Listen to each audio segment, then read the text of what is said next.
my friend. Welcome to A Time to Care the Caregivers podcast. I am Isabel, your host. I am delighted to have you here today with me.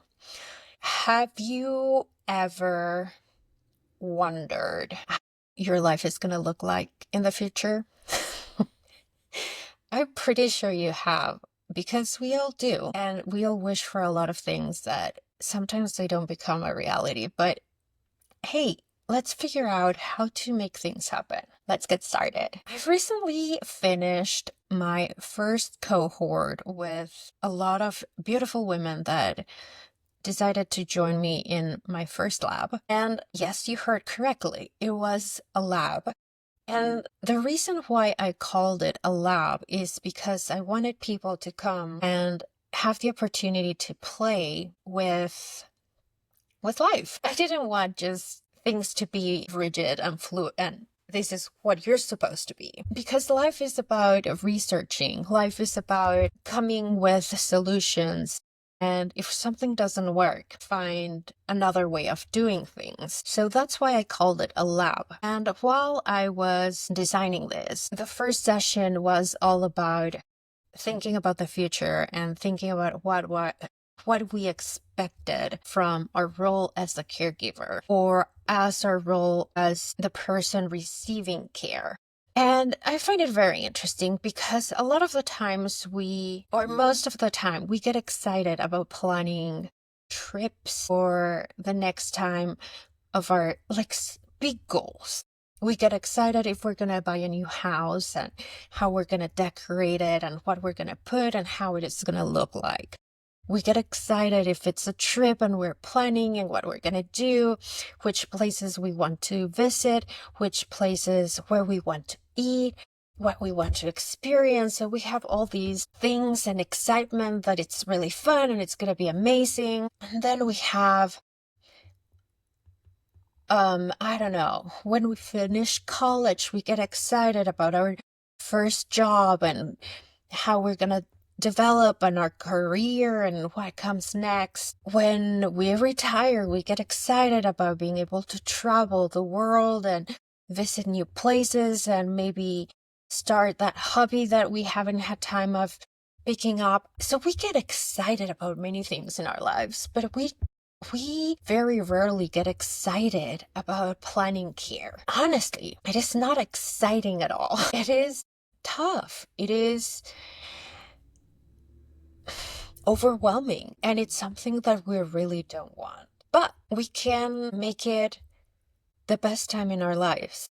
And we can make it a season in our lives in which we share who we are. And where we connect with those we love and where we learn to love ourselves even more. And I'm saying this because when you put yourself in a situation in which you need care or you need to provide care, you become very humble or you end up crashing. So for me, it is this time in life, I think, allows us to really meet ourselves and to really know what we want in life. Because it is in those moments in which we're overwhelmed that we can design and plan and make sure that whatever we want in life, we can achieve. So today I want you to think, and this is going to be sort of like a meditation. And if you have time, I would like for you to pause right now and go grab a cup of tea or a cup of coffee. I don't know, whatever your favorite drink is. Go grab your favorite drink and come back with a journal and a pen to write. Because I want this to be a moment for you. And obviously, if you're driving, you can come back to this episode later. But I do want this to be a time for you to connect with yourself and understand what you want in life. So the first thing that I want you to do is to close your eyes and take a big breath in. And while you're doing it, I want you to set an intention for this moment. And once you have that intention, I want you to breathe out, let all that air go, let all that discomfort go, and be ready to do this exercise. So first of all, how do you imagine it would be for you to be a caregiver? So take some time to write down how you expected it. Were you expecting to be a caregiver, or it just happened? And I want you to take some time about how you came into this position. Just think about it. Think about the situations in life that got you where you are, and take some time to write about those. And you can stop right now and keep listening to me in a little bit whenever you're done. What I would do, and what I would suggest you doing, is that you set a timer and start writing for 5 or 10 minutes. I wouldn't write more than that. Otherwise, your hand is going to fall off. But go ahead and stop, and we're going to keep going in a little bit. So now that you wrote, what did you discover about yourself? Was it something that you were planning? Are you happy? Are you honored?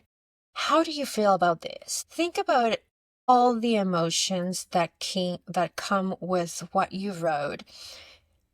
And I know that it's not just one. You don't feel happy, and that's it. You don't feel overwhelmed, and that's it.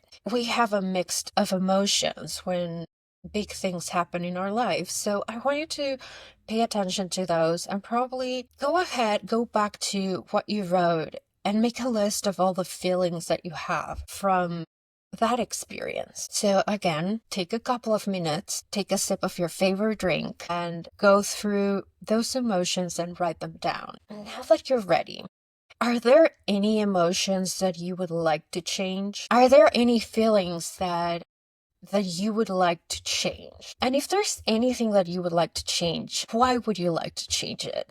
I know that sometimes we would say, like, I don't want to feel sad about noticing the health decline of someone that I love, or my own health decline. We wants to see that, and nobody wants to be sad about that. But what would you change about it right now that it's not a constructive feeling? Is your sadness is so much and so overwhelming that it's not healthy? Then you might want to change that sadness. You might want to change feeling overwhelmed or guilty. Make a list of all those feelings you want to change.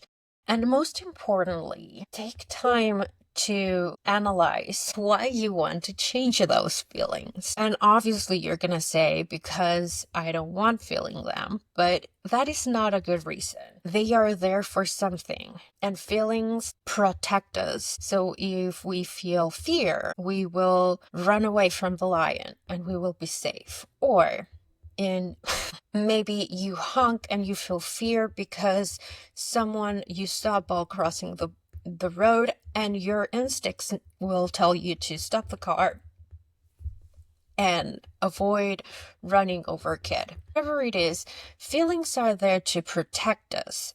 So I want you to take some time and analyze why you want to change those feelings, and make sure to think about, why are those feelings there for you in the first place? How are those feelings protecting you? Be very gracious with yourself. And I'm saying this, and I am probably one of the hardest persons with themselves that I know. But be gracious with yourself. Even if I don't follow a lot of the times that advice with myself, I would encourage you to be kind and go into that place with a lot of curiosity. So take some time and come back in a little bit. So how did that feel? What did you discover about yourself? Was there something did you have an aha moment? I hope you did. And if you did, I would love for you to leave your comments here on YouTube. That's amazing. Now we can talk back and forth. And if you're following us on other platforms, you can jump on YouTube and leave your comments. I would love to read what you discover about yourself. And if you don't want to share it, that's okay. Now that you know what are your feelings, what are causing them, and why you want to change them, besides the obvious reasons that you don't want to feel uncomfortable with those feelings. Now you can start planning your future and think, this is my last request. So once you're done with all this journaling, I want you to take some time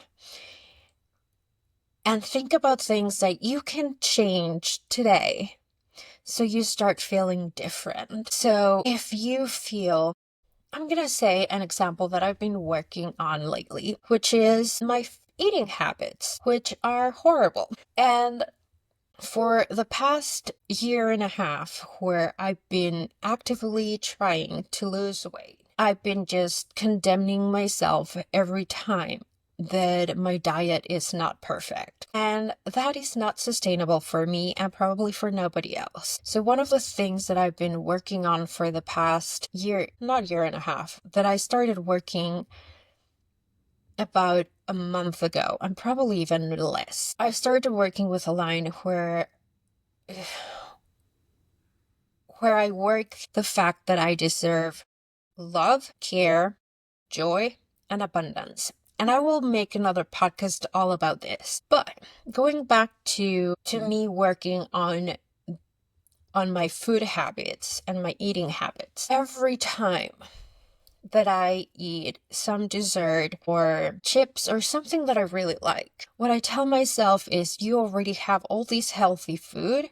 This is food that brings you joy and you deserve it. So I want you to do the same with you. If there's something that you really don't want to feel, I want you to go ahead and think how you can change those perspectives and the things that you're feeding yourself over and over, what you're telling yourself about those facts. So if you're feeling guilty about snapping all the time, maybe you want to start being gracious with yourself and telling people get anxious, people get overwhelmed, and people snap at each other. If you feel that sadness is getting overwhelming, maybe you want to start with, yes, these situations that I'm living at home are sad and I deserve to feel my feelings, and then experience some joy in some other ways. I want you to go and